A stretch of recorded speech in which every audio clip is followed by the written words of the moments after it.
क्या मीकासा जीन से शादी कर लेती है? रिसेंटली अटैक ऑन टाइटन का एक ब्लू रे ऑडियो वर्जन काफी ज्यादा सर्कुलेट हो रहा है, जिसमें यही इंप्लाई किया जा रहा है कि अब तक हमें जो भी चीजें पता थी अटैक ऑन टाइटन के एंडिंग के बारे में, वो सारी ही चीजें गलत थी। मतलब हम सबको ऐसा लगा था कि मीकासा वेट करती है एरन के लिए, लेकिन इसमें ऐसा इंप्लाई किया जा रहा था कि मीकासा एक्चुअली में जीन से शादी कर लेती है एंड उनके पोता पोती भी होते हैं। मतलब इतना ज्यादा प्यार कैसे आ गया एंड इतनी ज्यादा बेवफा कैसे हो गई मीकासा?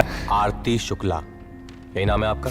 सत्तू सर, एक सीनियर आईएएस ऑफिसर को नाम लेके बुलाती हैं। आज की इस वीडियो में बात करेंगे कि ये ब्लू रे ऑडियो वर्जन कितना ज्यादा सच है एंड एक्चुअली में अटैक ऑन टाइटन की एंडिंग है क्या। अटैक ऑन टाइटन के आखिरी कुछ चैप्टर्स में हम देखते हैं कि रम्बलिंग खत्म हो जाती है, एरन भाई साहब लुढ़क जाते हैं, लेकिन मीकासा अभी भी उससे बहुत ज्यादा प्यार कर रही होती है। वो उसका दिया गया स्कार्फ को पहन रही होती है, उसकी ग्रेव को विजिट कर रही होती है एंड ऑब्वियसली वो दोनों बचपन से साथ थे, तो मीकासा का एरन को भुलाना बहुत ज्यादा मुश्किल था। वो कभी भी उसको भुला नहीं पाती है एंड मरते दम तक उसका वेट करती है एंड इसकी वजह से सारे फैंस को ऐसा लग रहा होता है कि यही है अटैक ऑन टाइटन की एंडिंग। मतलब मीकासा वेट करते करते मर गई एरन का एंड ऐसे ही एंडिंग हो जाती है। लेकिन बहुत सारे लोग एक इंपॉर्टेंट चीज को मिस कर देते हैं, जो कि है मांगा का एपिलॉग। मांगा के एपिलॉग में हम देखते हैं कि मीकासा एरन की ग्रेव को विजिट करते हैं फिर से, लेकिन उसके पास एक आदमी होता है एंड उसके हाथ में बच्चे भी होते हैं। उस आदमी का ना फेस दिखाया गया था ना नाम बताया गया था। मतलब ऑफिशियली मांगा में ये कभी कंफर्म नहीं किया गया कि वो दोनों कौन थे, बेसिकली वो आदमी कौन था, वो औरत कौन थी, या फिर बच्चे किसके थे।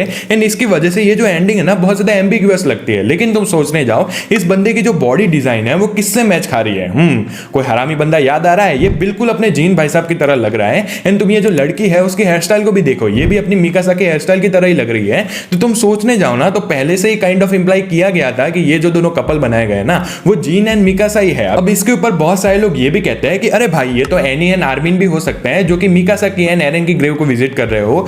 लेकिन भाई एक्चुअली में तुम्हें ऐसा लगता है? मतलब एनी एंड आर्मिन ऐसे तो नहीं दिखते हैं, मतलब उनकी थोड़ी हेयर स्टाइल भी अलग है। एंड जैसे इस एंडिंग को दिखाया गया था, ना कोई नाम ना कोई पता, तो भाई ऐसा ही इंप्लाई किया जा रहा था कि मीकासा एंड उसका हस्बैंड होगा साथ में, जो कि इस केस में जीन लग रहा है। अगर आर्मिन एंड एनी होते तो नैरेटर को बताने में क्या प्रॉब्लम होती है? ऐसे एम्बिगुअस रखने की जरूरत नहीं थी। लेकिन फिर भी भाई अब आते हैं real elephant in the room के ऊपर। ये जो मैं ऑडियो वर्जन की बात कर रहा हूं ना, बेसिकली ब्लू रे ऑडियो लीक, जो कि अभी इतना ज्यादा सर्कुलेट हो रहा है, बहुत सारे यूट्यूबर्स ने इसके ऊपर वीडियो भी बना दिया है। लगभग एक हफ्ते पहले एक ट्विटर पोस्ट में यह बताया जाता है कि ये जो अटैक ऑन टाइटन की लास्ट मूवी थी उसको फिर से स्क्रीन किया जा रहा है उन लोगों के लिए जो कि देख नहीं सकते हैं। इसकी वजह से उनका जो नरेशन होता है वो बहुत ज्यादा डिटेल में होता है, क्योंकि ऑब्वियसली वो बंदे बेचारे देख तो नहीं सकते थे, तो उनको समझ में कैसा है क्या चल रहा है मूवी में। एंड वही मूवी का जो एक लीक सीन होता है ना, वो बहुत ज्यादा वायरल चला गया है। एंड उस जो लीक सीन होता है उसका नरेशन ऐसा होता है कि जो आग है वो जलती रहती है। मीकासा एंड जीन विजिट करते हैं ग्रेव को अपने बच्चे के साथ, उसके बाद वो अभी बूढ़े हो चुके हैं, बाद में वो फिर से उस ग्रेव को विजिट करते हैं अपने बच्चों के साथ एंड अपने पोता पोती के साथ। ये लिटरल ट्रांसलेशन है जो कि उस ट्विटर यूजर ने क्लेम किया है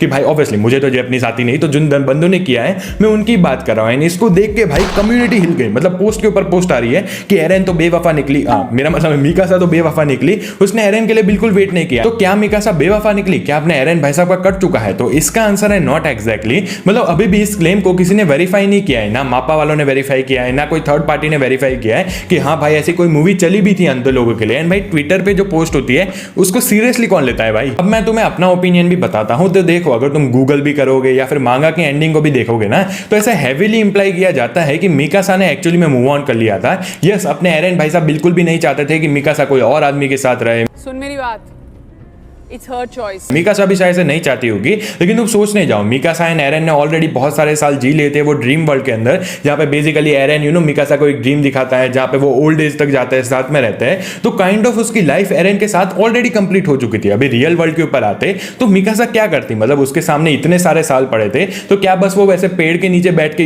एरन का इंतजार करती रहती कि वो भाई मैं कब मर जाऊं, कब मैं एरन के साथ वापस चला जाऊं? ऑब्वियसली एक काइंड ऑफ अनरियलिस्टिक लगता है, मीकासा के लिए भी ठीक नहीं था। दूसरी तरफ अपने जीन भाई साहब तो लाइन में खड़े ही थे कि भाई जल्दी से एरन की साइड ऐसी हो तो मैं मीकासा के ऊपर कूद जाऊं। एंड जैसे ही ऐसा हुआ है तो शायद से बाद में जाके उसने जीन के साथ शादी कर ली होगी, उसके बच्चे हो गए होंगे, ऑब्वियसली उसके ग्रैंड चिल्ड्रन भी हुए होंगे। एंड जैसे हमें पता है अटैक ऑन टाइटन में रीइंकार्नेशन का भी कॉन्सेप्ट है। जैसे हम अटैक ऑन टाइटन की जो लास्ट मूवी आई थी उसके अंदर एक सीन भी देखते हैं जहां पे अपने एरन, आर्मिन, मीकासा ये सारे वापस से रीइंकार्नेट हुए होते हैं। हम अपने लीवाई भाई साहब को भी देखते हैं। तो मेरे हिसाब से ओरिजिनल एंडिंग तो यही लगती है, मतलब वो वापस से रीइंकार्नेट हो गए होंगे एंड यहाँ पे आर्मिन एंड मेरा मतलब एरन एंड मीकासा साथ में आ गए होंगे। लेकिन ये जो वाली सीन की मैं बात करूं ना, तो भले ही ये ऑडियो वर्जन अभी भी वेरीफाइड ना हो कि कि ऐसा ही हुआ था, लेकिन मेरे हिसाब से तो मुझे ऐसा ही लगता है कि एक्चुअली में मीकासा ने जीन के साथ शादी कर ही ली थी। तुम्हें क्या लगता है कि मीकासा ने ठीक किया कि नहीं, अपने एरन भाई साहब के साथ बुरा हुआ कि नहीं? वो तुम्हारे ऊपर मैं छोड़ता हूं।